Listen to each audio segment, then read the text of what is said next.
আসসালামু আলাইকুম। কুশি কাটার এই সুন্দর গলার জামাটা কিভাবে আমরা তৈরি করলাম সেটা আপনাদের সাথে শেয়ার করব। খুব সহজ একটি পদ্ধতি। আর এটা হচ্ছে আমি এক কালার একটা কাপড়ে বাটিক করে নিয়েছি, ব্যাড কালার করেছি। তো এটা কিভাবে করলাম সেটা যদি আপনারা দেখতে চান তাহলে কমেন্ট করবেন, অবশ্যই আপনাদের সাথে আমি শেয়ার করব। এটা খুব সহজে একটা ব্যাড রং দিয়ে করা, গরম পানি দিয়ে। আর এটা হচ্ছে আমি 2 থেকে 1.5 বছরের বেবির জন্য যেহেতু করব, সেখানে হচ্ছে আমি মাপ নিব। এটা হচ্ছে 28 ইঞ্চি করে নিব, 28 ইঞ্চির ডাবল কাপড় নিয়ে নিব। তো এটা হচ্ছে প্রথমে 28 ইঞ্চি মাপ নিয়ে তারপরে ডাবল একটা বাজ দিয়ে নিব। তারপর হচ্ছে সেই বাজ অনুযায়ী আমি এটাকে কেটে নিব। এটা আপনারা চাইলে আরও কম কাপড় দিয়েও করতে পারেন, চাইলে আর একটু বেশি দিতে পারেন। তবে আমার মনে হয় খুব বেশি যদি আপনারা গিয়ার না দেন তাহলেই ভালো হবে। ছোট ছোট সুন্দর করে কুচি দিয়ে করলে এই ড্রেসগুলো অনেক সুন্দর হয়। এখন হচ্ছে আমি এটাকে কেটে নেব 28 ইঞ্চি ডাবল করে। তারপরে হচ্ছে লম্বার যে মাপটা নিব সেটা একটু বোঝার বিষয়। লম্বা হচ্ছে আমার যে গলাটা থাকবে সেই গলাটা 2 ইঞ্চি নিচ থেকে হবে, আবার সেলাইয়ের জন্য আমার 2 ইঞ্চি কাপড় চলে যাবে। তাহলে আমি একটা বেবির যে মাপটা নিব লম্বার জন্য সেই মাপের কাপড়টাই নিব, কারণ 2 ইঞ্চি আমার সেলাইয়ের জন্য যাবে উপরে এবং নিচে, আর হচ্ছে আমার গলার জন্য 2 ইঞ্চি অ্যাড হবে। তাহলে আমি সমান যদি নিই তাহলে আমার কাটাকাটি করে বেবির লম্বা যত হয় ততই নিব। আর এখানে হচ্ছে আমি 18 ইঞ্চি লম্বাই নিব, তাহলে 18 ইঞ্চি কাপড়টাই আমি রাখবো এখানে। আর যদি মনে করেন আপনি নিচের পাটটা আর একটু বেশি করে বাজ দিবেন তাহলে হচ্ছে আপনি একটু বেশি করে নিতে পারেন। তো এখানে 18 ইঞ্চি লম্বা কাপড় নিয়ে নিলাম 4 বাজ দিয়ে। এখন 18 ইঞ্চি থেকে আমি এটাকে সমানভাবে কেটে নিব।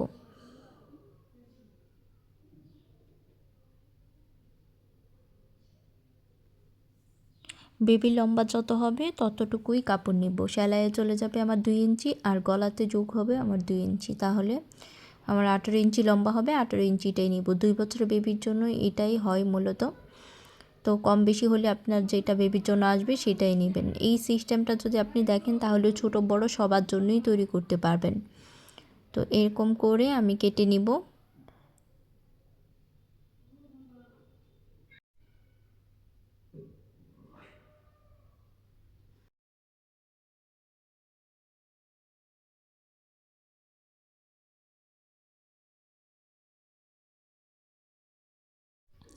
যে কেটে নিলাম এই উপরের অংশটুকু,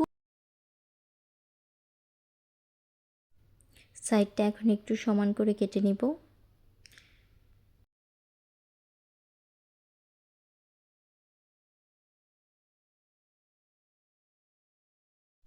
এখন হচ্ছে আমরা বগল শেপ যেটা সেটা দিয়ে নেব।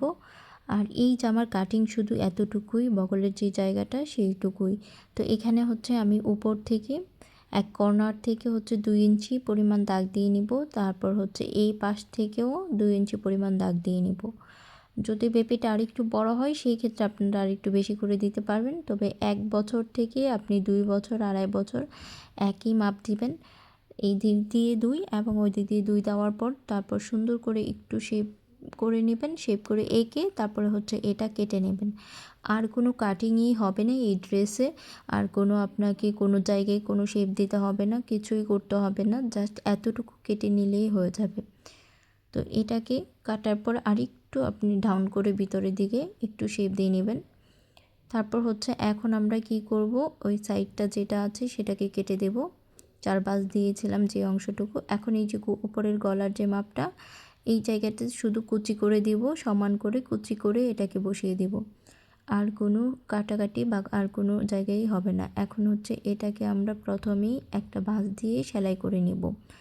তাহলে হচ্ছে আমরা সেলাইটা দেওয়ার পরে উপরে আমাদের যেহেতু কুশি কাটার কাজ, তো উপরের অংশটা ফাঁকা থাকে, সেই অংশটা দিয়ে যেন সুতা বের না হয় সেই জন্য আমরা একটা বাঁশ দিয়ে সেলাই করে নিব। এটা হচ্ছে বগল শেপের যে জায়গাটা সেই জায়গাটায় আমরা একটা বাঁশ দিয়ে সেলাই করে নিব। আর উপরের জায়গাটা হচ্ছে এটাকে জাস্ট একটা বাঁশ দিয়ে আমরা সেলাই করে নিব সোজা করে, তাহলেই হয়ে যাবে। আর হচ্ছে সাইড দিয়ে দুইটা সাইড দিয়ে জাস্ট দুইটা বাঁশ দিয়ে তারপর হচ্ছে সেলাই করে নিব। দুইটা পার্ট আমরা একইভাবে সেলাই করে নিব।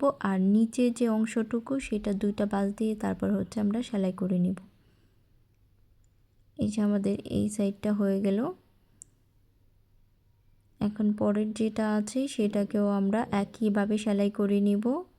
একইভাবে সেলাই করার পর আমি অফ ক্যামেরায় করে নিয়েছি। এখন নিচে যে জায়গাটা আছে সেটা আমরা একটা বাঁশ দিয়ে সেলাই করে নিচ্ছি, যেহেতু নিচের অংশটা হচ্ছে আমাদের বাইরের অংশ ছিল। আর যদি আপনাদের কাটা অংশ থাকে সেই ক্ষেত্রে আপনারা দুইটা বাঁশ দিয়ে নেবেন। আর এটা হচ্ছে আমাদের সাইডটা এখন সেলাই করে নিব। এটার বডির কোনো মাপ থাকবে না, একদম ফ্রি সাইজ। আপনারা জাস্ট কুচি দিলেই গলাতে বসালে আপনাদের হয়ে যাবে। এখন এই দুইটা সাইড সেলাই করার পর হচ্ছে মেইন যেই কাজটা, এটার সাথে হচ্ছে আপনারা কুচিটা যে দিবেন, কুচিটা গলার সাথে কতটুকু পরিমাণ কুচি হবে সেটা একটু বোঝার বিষয়। সেটা এই যে আমি এটাকে কুচি দিয়ে নিব, ছোট ছোট করে কুচি দিব। এবং কুচিটা দিব আমরা গলাটা দুইটা ভাঁজ করার পর সামনে দুই সাইড থেকে 2 ইঞ্চি পর থেকে যে গলাটা আসবে এতটুকু পরিমাণ করে আমরা কুচি দিয়ে নিব। সেটা গলা সহকারে আপনাদেরকে একটু দেখিয়ে দিচ্ছি, তাহলে আপনাদের জন্য আরও বেশি সহজ হয়ে যাবে। আর আমি যেগুলো বলছি সেগুলো যদি আপনারা একটু শোনেন, আমি যে টিপসগুলো দিচ্ছি, তাহলে আপনাদের যে কোনো কাজ করতে আরও বেশি সহজ হয়ে যাবে। এটাকে কুচি করে দিব এবং কুচিটা এই যে আমি এখন এটার সাথে বসিয়ে দিব। এটাকে দুইটা বাঁশ দিয়ে গোল করে আমার উপর থেকে 2 ইঞ্চি পরিমাণ বাদ দিব। দুই সাইড থেকে 2 ইঞ্চি পর থেকে পিছনে এবং সামনে। আগে আমরা পিছনেরটা বসিয়ে নিচ্ছি এবং সামনে হচ্ছে এখন পিছনের অংশটা সুন্দর করে। এবং আমি যেহেতু এটা ফ্লাওয়ার সিস্টেমে করেছি সেই জন্য ফ্লাওয়ারগুলো বাদ দিয়ে বাকি যে সাদা অংশটা থাকবে সেই অংশের মধ্যে আমরা সেলাইটা বসিয়ে দেব। আর কুশি কাটার গলা বসানোর সময় এখন সামনের অংশটা বসাচ্ছি। একটা জিনিস আপনারা লক্ষ্য করবেন, কুশি কাটা গলার ক্ষেত্রে বা কুশি কাটা কাজের ক্ষেত্রে সেলাই করতে গিয়ে আপনারা খুব ধীরে ধীরে আস্তে আস্তে সেলাই করবেন। কারণ হচ্ছে সুতাটা গিটের মতো করে থাকে, বুননগুলো যে কোনো সময় আপনাদের সুই ভেঙে যাওয়ার সম্ভাবনা থাকে দ্রুত কাজ করতে গেলে। সেই ক্ষেত্রে আস্তে আস্তে করে আপনারা গলাটা বসাবেন। এবং গলাতে আপনারা কি করবেন, একটু পিন করে নেবেন। পিন দিলে আপনাদের আরও বেশি সুবিধা হয়ে যাবে, কারণ কুশি কাটার কাজ অনেক সময় দেখা যায় একটু লম্বা হয়ে যায় টেনে টেনে করলে। সেই ক্ষেত্রে আপনারা যদি পিন দিয়ে আটকিয়ে দেন সহজ হয়ে যাবে। এটার উপর আমরা ডাবল সেলাই করে নিচ্ছি। ডাবল করে দিলে আপনাদের ছোটার সম্ভাবনা থাকবে না। কোনো জায়গায় যদি আপনাদের সেলাই নাও পড়ে সেটা পরবর্তী সেলাইয়ে আবার সুন্দর করে আটকে যাবে। আমাদের প্রায় হয়ে গেল। কুশি কাটার ড্রেসটা কীরকম হলো এবং বাটিক প্রিন্টটা এটার সাথে কালার ম্যাচিং কেমন হলো আপনারা অবশ্যই কমেন্ট করে জানাবেন। আপনারা কমেন্ট করলে আমি আপনাদের জন্য আরও ভিডিও নিয়ে আসবো ইনশাল্লাহ। তো ড্রেসটা কালার তারপর হচ্ছে ডিজাইন সব বাটিক মিলে কেমন হলো অবশ্যই জানাবেন।